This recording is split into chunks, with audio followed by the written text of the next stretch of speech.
तो यहाँ ना 450 लिखेंगे, और यहाँ 500, यहाँ 380, यहाँ 580, 480, और 640, 520, और यहाँ है 680, 580।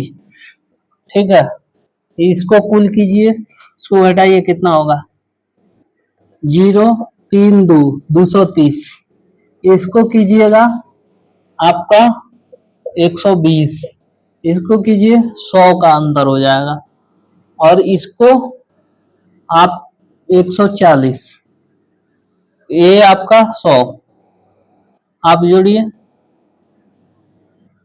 9 0 2 3 4 5 6, 690 हो गया। और ये आपका कितना हो गया? 2410, इसको जोड़िएगा तो, और इसको जब जोड़िएगा 3080। ये आपका पूरा डेटा आपके पास आ गया। अब जैसे प्रश्न कहेगा हम उसके अकॉर्डिंग काम करेंगे, और इतना सारा निकल जाने के बाद आप खुद से इसको सॉल्व भी कर सकते हैं। चलिए इसको भी देख लेते हैं।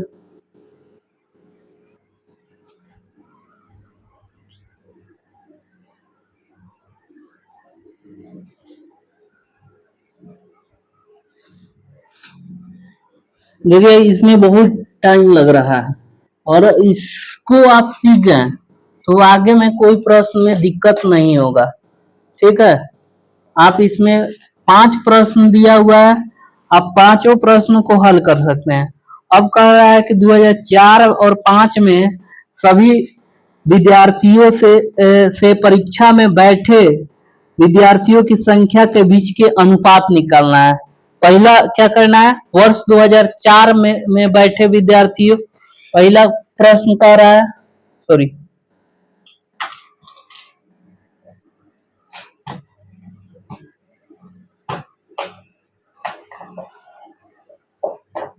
चलिए 4 में कह रहा है, 4 का ए में कह रहा है कि प्रश्न में दिया हुआ है वर्ष 2004 में सभी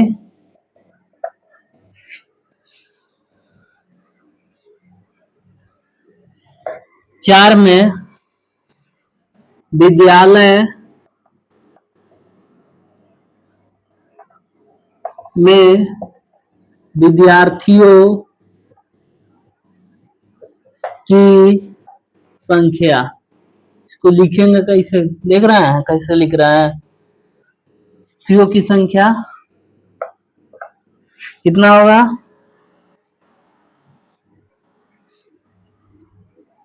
विद्यालय में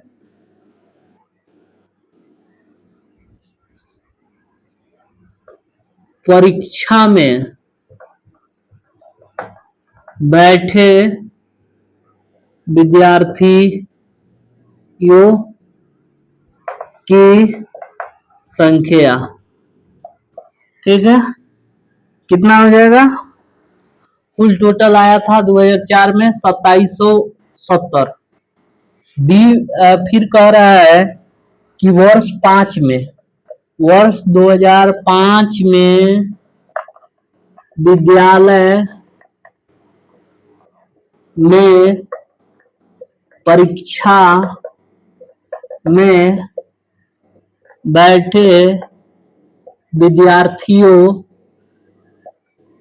की संख्या, ये आपका कितना है? आपका 2860 है। ठीक है, जो 2860 है, और 2860 तो क्या कह रहा है कि अनुपात निकालना है, तो लिखेंगे अभिष्ट अनुपात, जैसे कि 2770 बटा 2860, एक जीरो से एक जीरो कटा दीजिए, अगर कटने वाला है तो 277 अनुपात 286, ये आपका उत्तर हो गया। ये इसको आप इस तरह लिख दीजिएगा।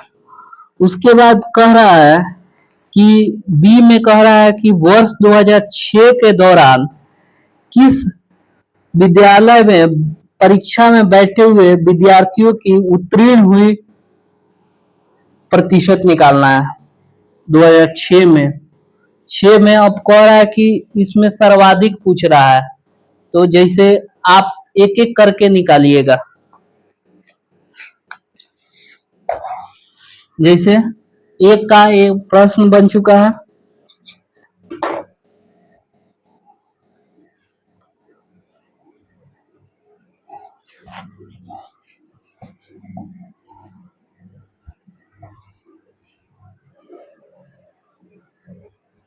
जैसे आप बी सॉरी बी में 4 बी, जैसे वर्ष 2006 में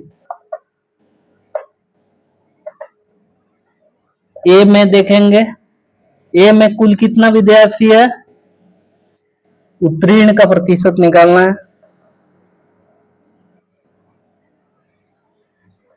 300, 640 गुने 100 आपका प्रतिशत में निकालना है।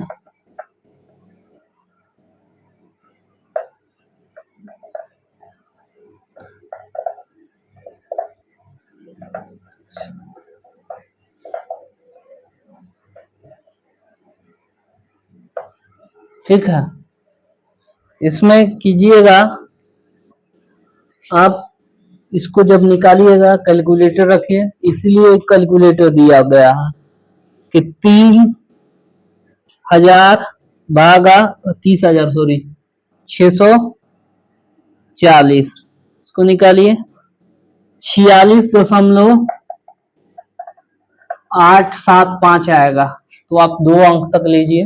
बी का भी इसी तरह निकालिए। बी का दिया हुआ है 280/420, इसको कटाइए। 280 दो जीरो भागा 420 कितना होगा, 66.66, 66.66। और सी में आपको निकालना है, सी का निकालना है 400/500 गुने 100, इसको निकालिए, कटा दीजिएगा, 80% आ गया। उसके बाद डी का निकालना है 420/560 गुने 100, इसको एक शून्य से और 4200 में भाग दीजिए। 4200 भागा 56,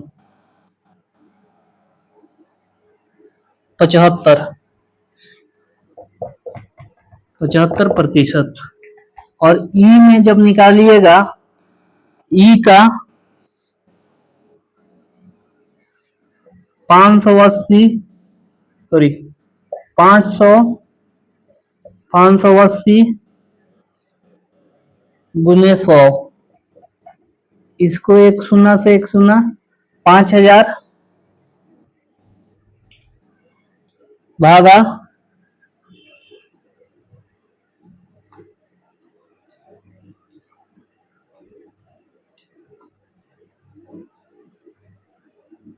86.20। तो क्या पूछ रहा है आपसे, सर्वाधिक पूछ रहा है, तो ये आपका उत्तर हो गया। चलिए बी 2 प्रश्नों को हम हल कर चुके हैं। उसके बाद फिर पूछ रहा है कि इसी तरह डी का भी निकालेंगे। डी में भी क्या पूछ रहा है कि न्यूनतम पूछ रहा है, तो अब ये डी का पूछ रहा है कि न्यूनतम डी विद्यालय में, तो डी का पूरा निकालेंगे। जैसे कि डी का, तो इसमें निकालेंगे वर्ष 2004 में,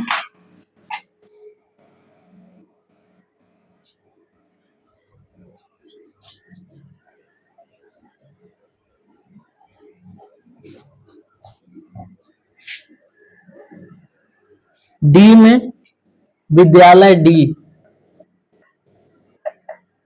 ले डी में, फिर डी में, ठीक है।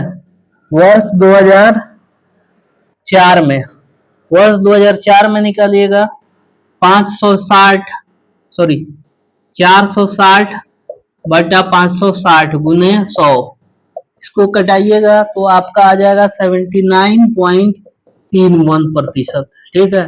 उसके बाद 2005, थोड़ा सा फास्ट में कर रहे हैं, 2005 में जब आइएगा तो 480 बटा 600 गुने 100, इसको कीजिएगा 2 शून्य से 2 शून्य 80%। 2006 में आ जाइए, 2006 में 420 बटा 560 गुने 100, इसको कीजिए, इसको जब कीजिएगा तो आपका आएगा 75%, ठीक है। उसके बाद 2007 में कीजिएगा तो 450 बटा 650 गुने 100, ये दोनों को कटा दीजिए तो आपका आएगा 72.58%, ठीक है। उसके बाद 2008 में कीजिएगा 520 बटा 640 गुने 100, इसको कटाइएगा, आपका आएगा 81.25, ठीक है। तो आप देखिए इसमें सबसे न्यूनतम कौन सा है, तो यहाँ न्यूनतम उसको लिख दीजिए, ये आपका उत्तर हो जाएगा। चलिए आपका बी सी तक प्रश्न आपका सॉल्व हो गया। अब कह रहा है कि अगला देखिए, इसी तरह का आपका प्रश्न डी में भी कह रहा है,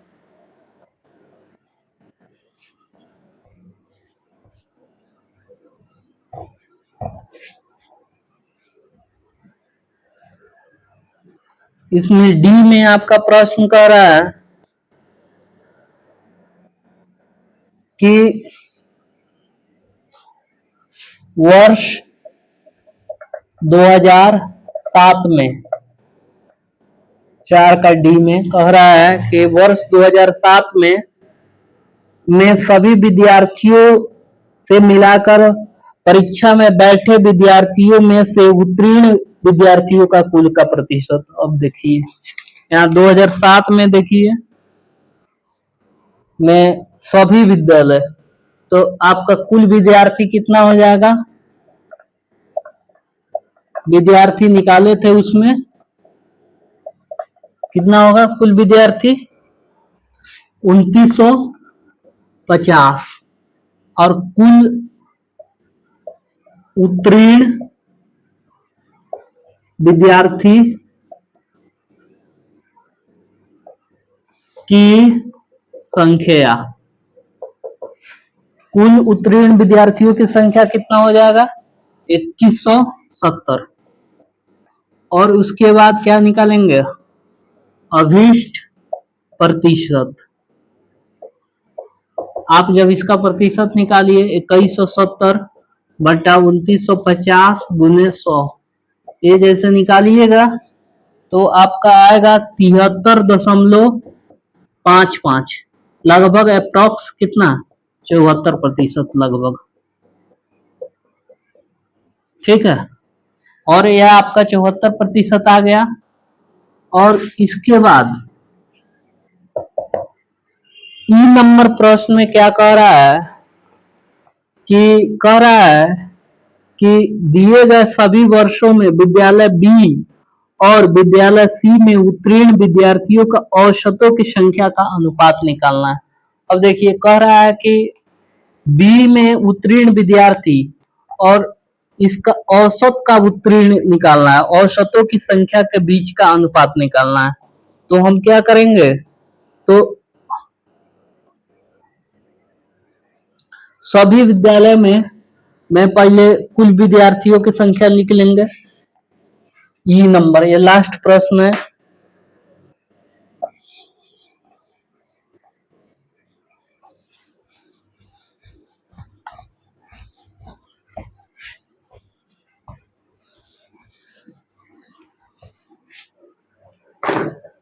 ई में है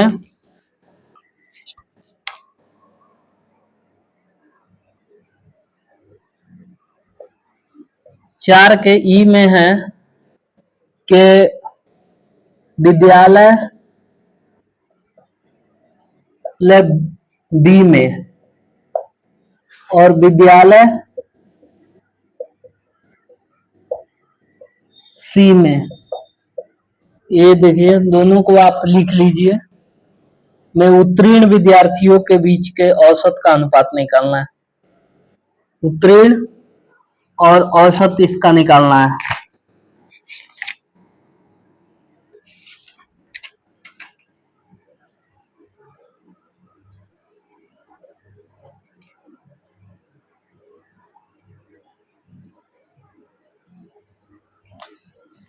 पहले बी को जब जोड़िएगा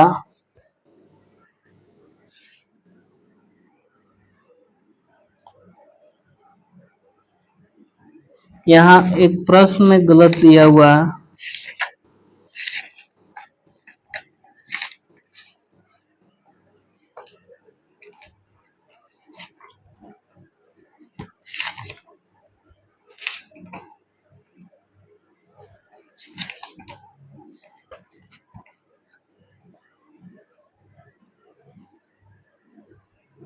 औसत नहीं होगा, ठीक है।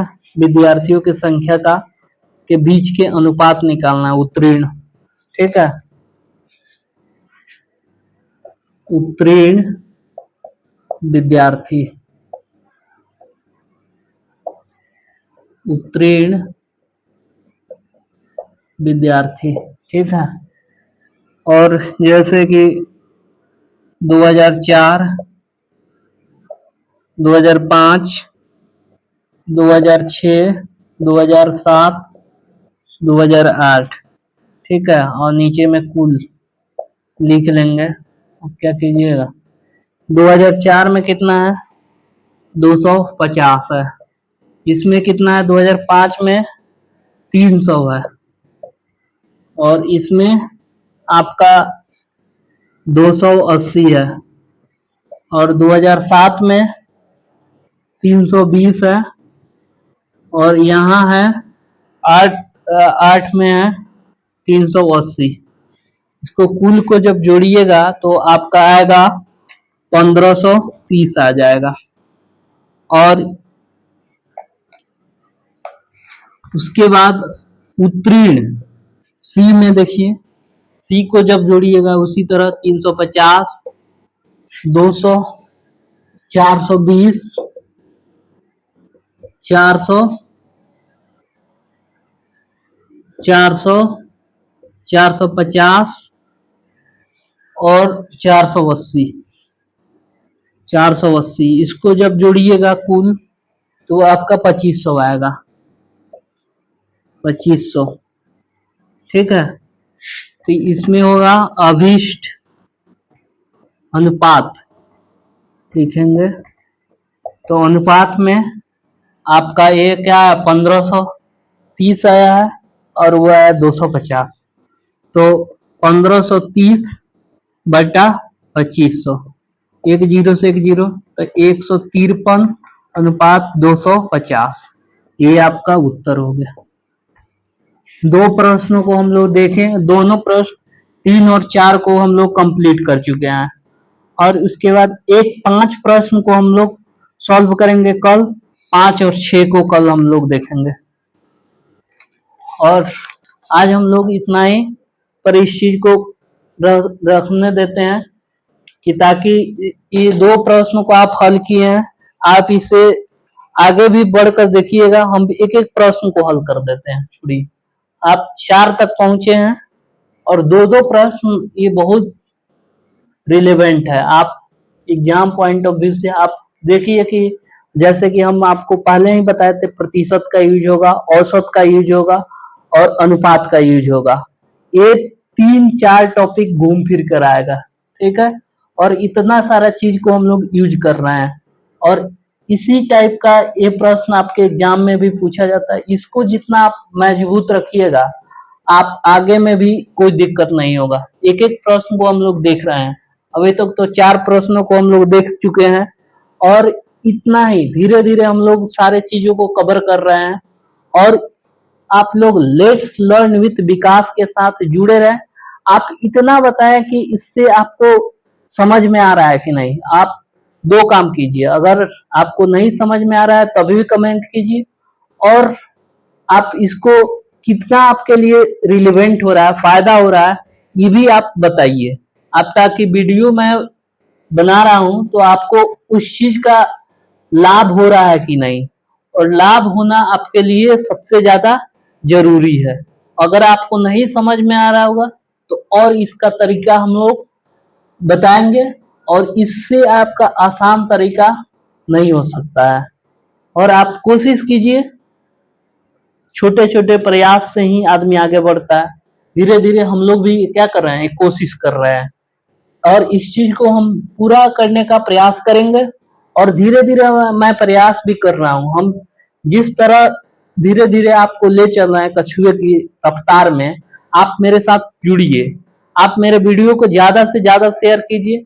जो भी मेरे भाई बंधु जो बीपीएससी को तैयारी करता है और डीआई से रिलेटेड उसको कोई भी परेशानी हो, आप मुझे कमेंट कीजिएगा।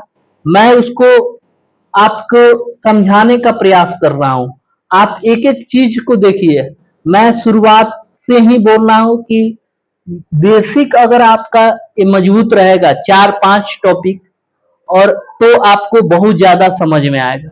और उसी चीज को हम आज दिखा भी रहे हैं, और उसी का कमाल है कि प्रश्न भी सॉल्व कर रहे हैं।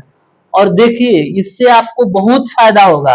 और आपका एक एक प्रश्न देखिए कैसे सारा चीज जुड़ा हुआ है। प्रतिशत अगर नहीं आएगा तो नहीं बनेगा, अगर औसत नहीं आता है तो नहीं बनेगा, एवरेज नहीं आता है तो नहीं बनेगा, और आपको अनुपात भी निकालने आना चाहिए।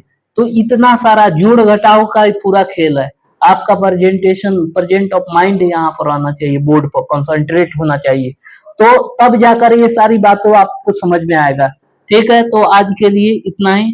अब मैं अपने बातों को खत्म करता हूँ, और मेरे से जितना हो सकता है हम आपके लिए कर रहे हैं। ठीक है, तो आज के लिए इतना ही। ठीक है, तो बहुत बहुत आप सभी लोग को जो मेरे लेट्स लर्न विथ विकास के साथ जुड़े हुए हैं, तो उन लोग को बहुत बहुत धन्यवाद। ठीक।